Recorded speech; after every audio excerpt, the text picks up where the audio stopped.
All right, welcome back. Harmless Dave here talking about last night's State of the Union with the President of the United States, Joseph R. Biden. Wow. Wow. To use the term train wreck, it's kind of weak. Disaster, you hear that a lot. Trump used to always say disaster. It's going to be disaster. Disaster this. Totally a disaster from all sides. It was just horrible. That I can tell you. Yeah, folks, I mean, this is the President of the United States. This is the duly elected. I'm sorry. If I sound like I'm being sarcastic, this whole thing might just be one big sarcastic episode. And you know why? Because I don't really know all that much about anything. So I might as well just go with what I do better, right? And be sarcastic and do what I do on the music channel. No, seriously, folks. This was an address that was for Big Pharma, the military-industrial complex. I'm just trying to think of all the big, the Federal Reserve, hey, this one's brought to you by Big Pharma and the Federal Reserve Bank, which needs to be shut down, right? Just needs to be abolished, to abolish the Fed. There were gaffes, obviously. Ukrainians at one point were referred to as Iranians. And I think maybe it was an honest mistake. Those are Iranians who play ukuleles. So it's Iranians. I don't know. I'm grasping at straws. There was slurring. There were syntax errors. There were sort of mashing of sentences where one would almost end and another one would begin without warning. Okay, this is, by the way, normal for Joe Biden, who is the duly elected president of the United States of America. I'm sorry. So, and there were the typical, let's wear ribbons. Let's wear a ribbon. Instead, they wore the colors to the Ukrainian flag because, we're all Ukrainians now, or Iranians. We could all be Iranians instead of Ukrainians. I don't know. But either way, we're something. We're certainly not Americans. We're definitely more involved in other countries' affairs. All right. That is the biggest problem with all of this. Whether you agree with the neocons that we need to continue to poke the bear, which apparently, for what, 30 minutes or so, 45 minutes, it was all about Putin bad, Ukraine good, Putin bad again, Ukraine good. No, Ukraine good, Putin bad. So that's how it was going. And there's no nuance in any of this foreign policy. There's no self-awareness that going in this direction might end up like World War III, might end up in a hot nuclear war. Yeah, that's what Americans want. Americans who are having trouble, buying groceries, filling up their gas tanks. By the way, no plan was offered to lower gas prices. We're gonna open up the strategic oil reserves. Yeah, that is supposed to be used in the time of a national emergency, like our country just got attacked by a foreign country. Is that like a precursor to what might happen? By the way, it's been done before. I think it was done under Obama. By the way, every time, for those of you who want to go green and stuff, hear me out. Every time we supposedly go green, we don't go green. What we do is we offshore our oil production. That's all we do. We should just, if we're going to do this anyway, and there's really no change to how much oil is being taken out of the ground, it's just geographically in a different location to make it look like we're being all green. Why don't we just get our own petroleum in the United States and force that industry to be as environmentally friendly as possible with the extraction of the oil and make the cars that we drive as fuel efficient as possible and as free from carbon emissions, which it's impossible to eliminate them all. I know electric cars do zero, right? But then you're going to make batteries and you're going to get lithium. And so there's always kind of like collateral damage when you're trying to do green energy. Solar's good. I have no problem with solar, but solar's not going to solve all your problems. So my basic premise here is that, you're telling your constituents that, we shut down the Keystone pipeline. That was an environmental disaster. Really? So you're going to let Russia have a pipeline? No, right? And this is see, people don't know this stuff, or they just don't pay attention, or they don't do any kind of moral equivalency. They don't say, oh yeah, why should Russia have an oil pipeline and we don't have one? See, that's basic thinking. That's not being an ultra right-wing conservative because you want your own energy supply. Folks, I'm sorry. And this isn't to toot Trump's horn, but Trump wanted us to be energy independent, and we were. We were actually selling oil to other countries for a change. Now we're importing from Saudi Arabia again and from Russia.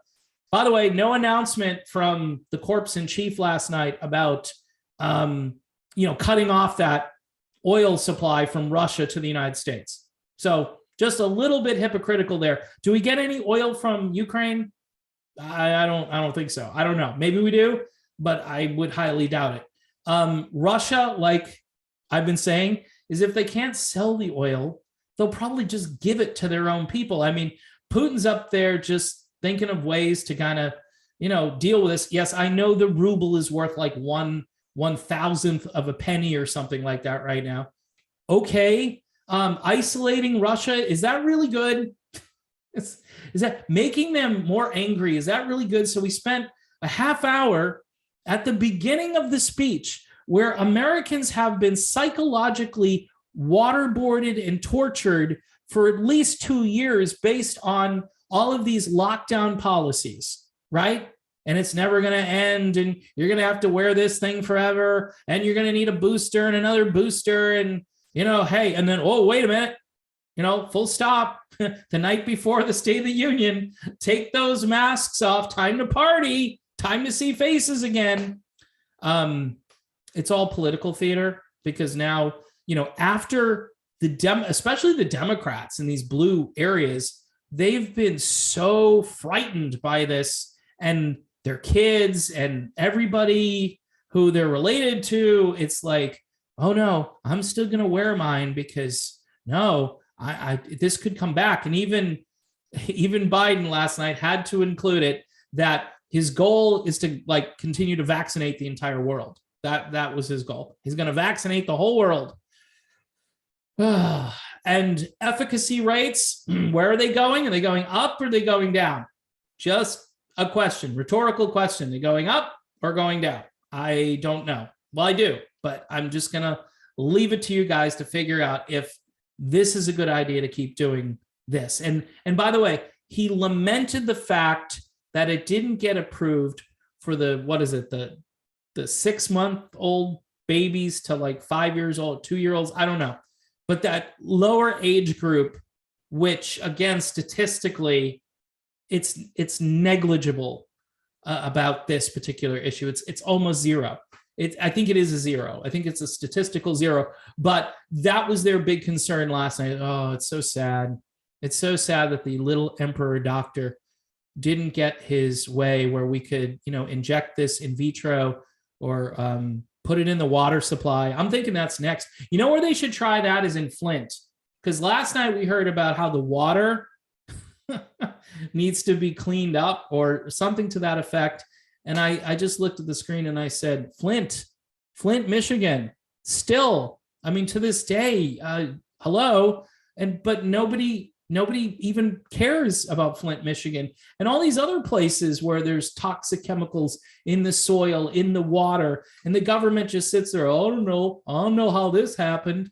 And there's some big corporation somewhere who's now pretty much being run or owned by the federal government, who's just doing this stuff. And then there's no accountability because the government needs their money. It needs their political capital. It needs all of the clout that they have as a corporation, which in these days, it's hard to see where the corporation ends and the government begins.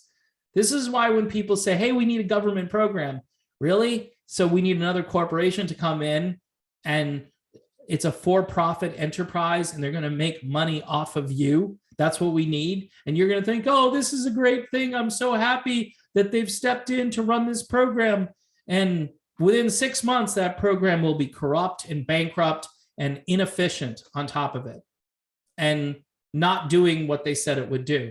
And that's the government. And by the way, that's most corporations in the United States. See, when you take honesty, integrity, morality, decency, common sense, and a work ethic, you remove all these things from the equation, this is what happens. And it's not just in government, it's across the board.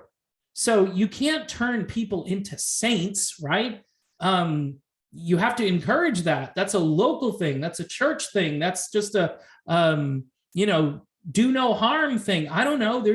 There are certain moral precepts that are pretty much in most every philosophy out there.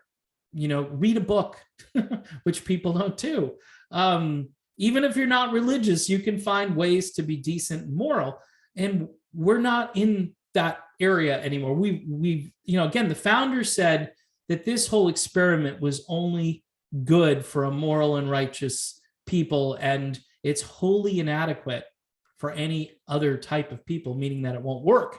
It just won't work. And they didn't have a solution to that problem because they assumed that there would be some good men and women out there who would do what's right. But we've reached a tipping point. We've reached where we've gone over. It's not just a tipping point, it's over. And I don't know if you can come back from any of this unless the population has a big kind of spiritual rebirth and says, no, we're not going to put up with evil anymore. No, we're not going to put up with corruption anymore. There's so many things that we shouldn't be putting up with. The lying, the deceit, the gaslighting, the media, and its nonstop assault on your sensibilities. I mean, this is why I tell people, you know what? I've got to go out for a walk. I've got to get outside. I've got to get the sun. I've got to get the wind. I've got to get some nature on me, because that's the only redemption, is this creation. That's it. Other than your relationship with God, right? And my relationship personally with Jesus Christ, there's nothing else. There's no redeeming quality right now. Mankind is just off the rails. And yes, am I sort of broad brushing this a little bit? Yeah, absolutely. And I didn't mean to get into a big spiritual rant here, but all these solutions to your problems, yeah, we've got, we're going to make daycare affordable. We're going to do this, that. Remember when we didn't need daycare because a parent was able to stay home? Remember that? But we told everybody, you got to, and this isn't just for women. We told everybody, you got to get into the workforce. You're not going to realize your self-worth unless you're, doing something, in a big corporation for 8 or 9 hours a day, because that's how you're going to be fulfilled as an individual. That's BS, right? I mean, I have the best moments with my children. The best moments are going to be with my kids or my wife. So I don't get my jollies from doing this or doing any of the other stuff I did in the past. I worked for a large corporation, a very well-known Fortune 100 company for 7.5 years. And you want to talk about torture and waterboarding and feeling isolated and giving your life blood to this organization. And then at the very end of it, it's just, there's nothing. There's no fulfillment. There's no sense of accomplishment. It's like you paid your dues, but you got nowhere. And this is sort of the mindset right now of the American people within these systems. Now, I'm not saying, you go to communism and everybody gets a little piece of this, a little piece of that. All I'm saying is that corporations that are in bed with the federal government behave just like the federal government. And what Biden is doing at this so-called State of the Union, and by the way, he said the State of the Union was strong. He said it was strong. I mean, be honest, say it's weak. Say it's a question mark. I mean, I guess if he does that, then it's going to be like Jimmy Carter and the malaise speech. But this is a bigger malaise than anything that Carter was seeing during his day. And I think Carter was just trying to be honest, and it was a stupid way to be honest. He should have said, things are bad, but I think we can work through it. And Biden said the same thing. He said, we can just work through it. He said, it'll be okay. Everything's going to be okay. But he had no solution to how to make it okay. He talked about the southern border. Can you believe he talked about the border after he opened the thing up and told the border agents to stand down?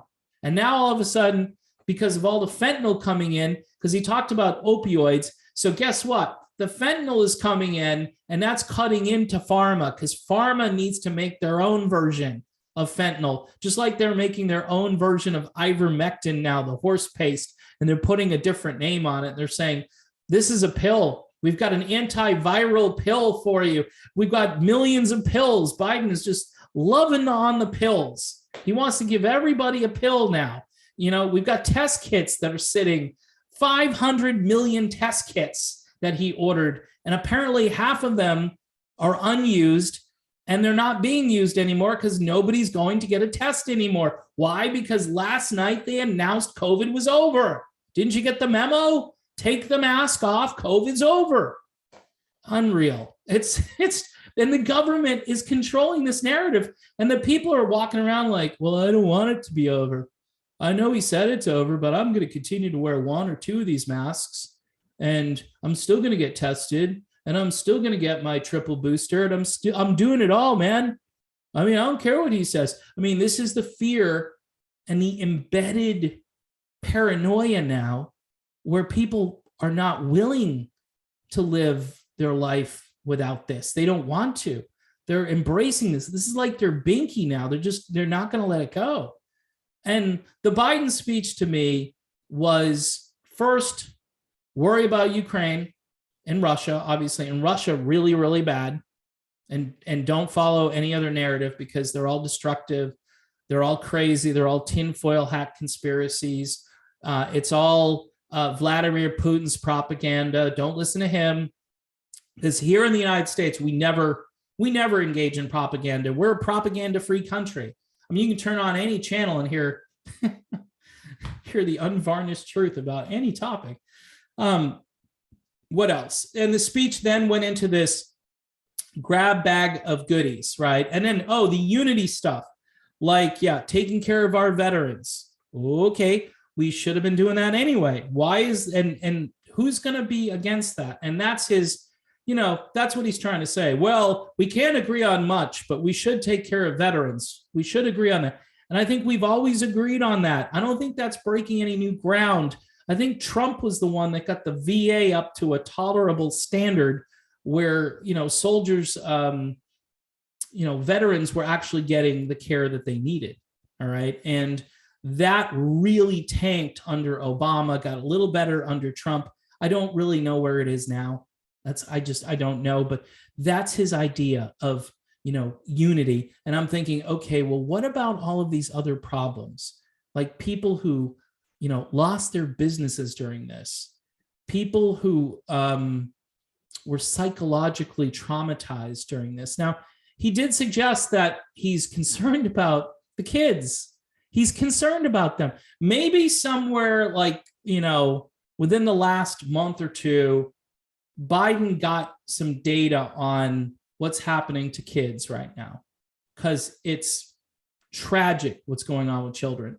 And between, the damage to their education, the damage to them as individuals, how they're relating, how they're communicating, how they're not being able to see someone's face and smiles and just normal things that you take for granted, how that has really just destroyed the innocence of children who are now, forever going to be thinking about COVID. And the media just beamed that. There was nowhere to hide from that unless you lived out in the country. If you were an Amish person and they interviewed, so how come this doesn't bother you, Mr. Amish person? And they're like, we don't have a TV. And there's the crux of it. And I don't think they have cell phones either. There is the absolute truth about it. the gaslighting and the fear wasn't present in those communities because they just didn't get the information. And I'm sure they did fine during this so-called crisis. So that's the other thing too. So we move from that crisis, which is almost announced as if it's over, even though all of these things are going to be left in place in case we need to use them again, right? Emergency measures, we got to use them again. Why can't we just eliminate it? I mean, the government never relinquishes control. Once they go somewhere like the Department of Homeland Security, why did we need that? We didn't. It was another agency. We didn't need it.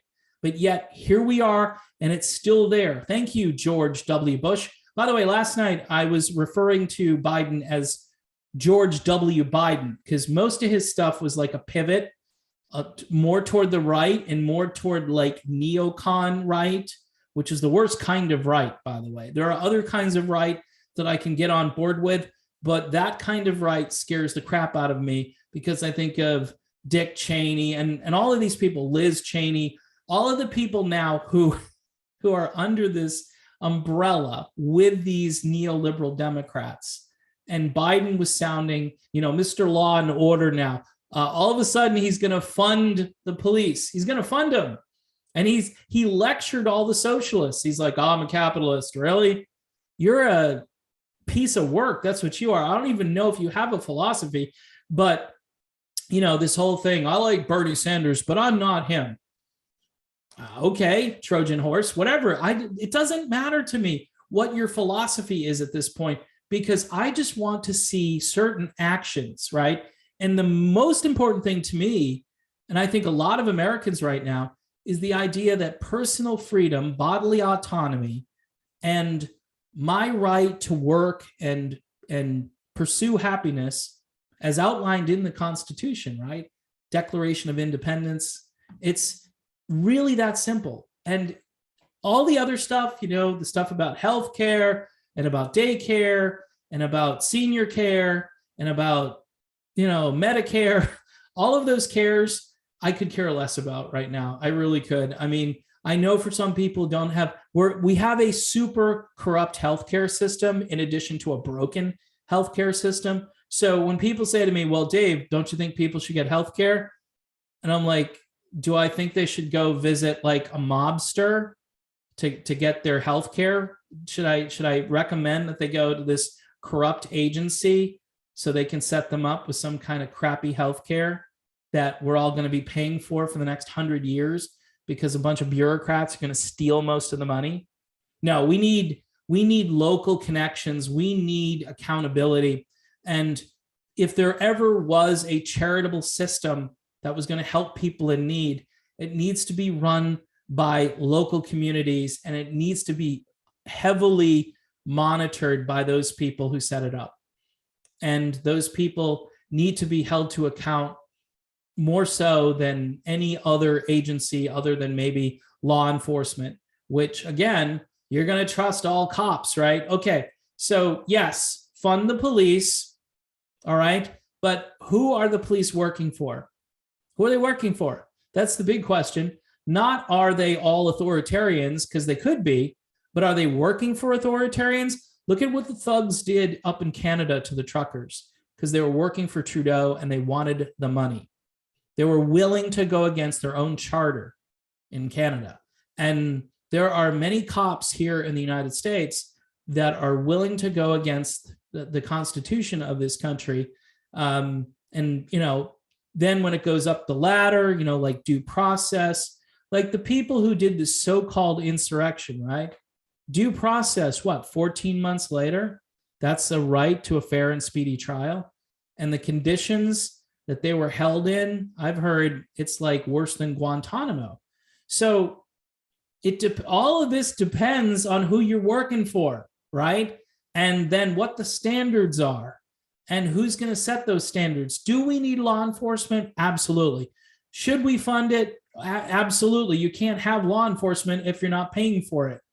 But then I say things need to be seriously overhauled where there needs, again, to be accountability and there needs to be a new heightened responsibility when it comes to policing.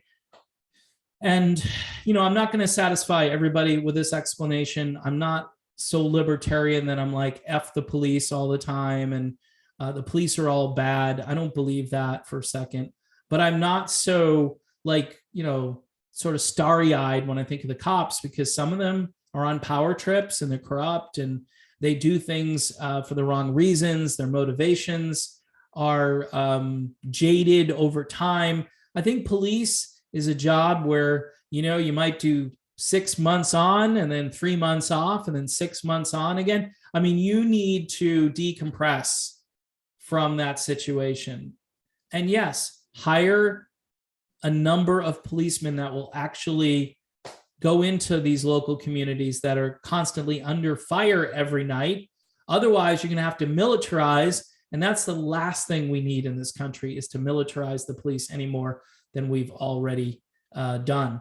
So as far as this speech goes, you've got to be, again, pro-pharma, pro-military industrial complex, pro-Federal Reserve, pro just spending, and again, that's the Fed, just spending and printing money that you don't have. So you have to be pro-dollar devaluation, although against the ruble right now, everybody's laughing at the ruble. It is kind of comical what's happening to the ruble. But again, isolating Russia is a part of this neocon, neolib foreign policy that never works. It typically winds up or ends up that we're going to be doing some kind of military intervention. And even though right now, it's not stated that we're going to do anything with Russia, if Putin continues on with his dangerous ways, we're going to have to intervene at some point. That's what many on both the left and the right are saying. And that's scary when those two factions start to agree on something, then there's a problem. It's like when the media actually starts saying things that almost make sense, but yet they kind of don't, but they say something that's a little bit out of the ordinary and they're saying it for a reason. And then you scratch your head and you go, I know there's something wrong with this. I don't know what it is yet, but I know something's way off kilter. So be wary when the two parties begin to agree on things, especially when it pertains to war and foreign policy. That's a red flag. That's a blinking, scalding hot red light. That's just like, that's where you need to be skeptical. And that's where you're probably going to be banned if you start talking about it too much. You're going to be censored. You're going to be shouted down as, again, a Russian asset. I'm basically a Russian asset. Me, Tulsi Gabbard, and most people who have a more skeptical view on this foreign policy that we're currently engaged in. I just don't know. I'd like to just see the thing play itself out. I mean, Biden did say we'll give the sanctions, I think, a month or something. I don't think there should be heavy sanctions on Russia. I just don't. I don't think that's going to deter them. I think it's going to make them more angry. So the speech itself, he got through it. I mean, the syntax mashing was all the time. You had, what did I say? It was Ukraine, and he called it the Iranian people instead of the Ukrainian people. It's an easy mistake. It's like Iranians that play ukuleles. You know what I mean? It's Ukrainian, Uranian. I mean, he's lucky he got through it. We need a stronger, more self-aware, self-confident president. And we needed it like last year. We didn't need it like, today. We needed it a long time ago. And this has no end in sight. Now, the Republicans are probably going to jam up the Congress when November elections come. I can't see how they don't win and win in almost record numbers, because this guy, his approval ratings, they're completely in the tank, down low, and some of the most historic in the sense that they're that low. I don't know how he wars his way out of it. There are some neocons, though, who may have voted for Trump, may have voted for Biden, may have just abstained. I don't know. But they're out there and they're enthusiastic. The Sean Hannitys of the world, they're kind of enthusiastic about all this stuff. And I'm not, which I guess, again, makes me a Russian asset. So, all right, that's pretty much it. The State of the Union, yes, I did watch a good portion of it. I don't know why I watched it. Typically, I never watch these, even if it's like a president I don't hate as much as Biden. But I find them to be tedious and theatrical and long-winded and real sparse on details. And that was last night, but even worse, because you have a very weak commander-in-chief who is trying to say everything's going to be all right. But you can't just throw out Bob Marley to everybody and say, hey, man, it's going to be great. I got this great, you don't have any ideas. And this is the problem. There's no innovation in our government. There's no problem solving. There's no actually trying to work across the aisle and to just focus on the real issues of the day rather than blind tribalism, which was really on display last night. But you know what is the worst kind of tribalism? War-based tribalism, when both the left and the right come together for the worst possible thing. $1 trillion a year on this budget, and most likely that number is going up. And deficits, he talked about deficits, deficits as far as the eye can see in perpetuity. So there you have it. Joe Biden and his amazing speech last night, and my random thoughts, fairly long-winded. Again, though, take it for what it is, because from what I've been told, I'm really not too smart, and I probably should focus on something else.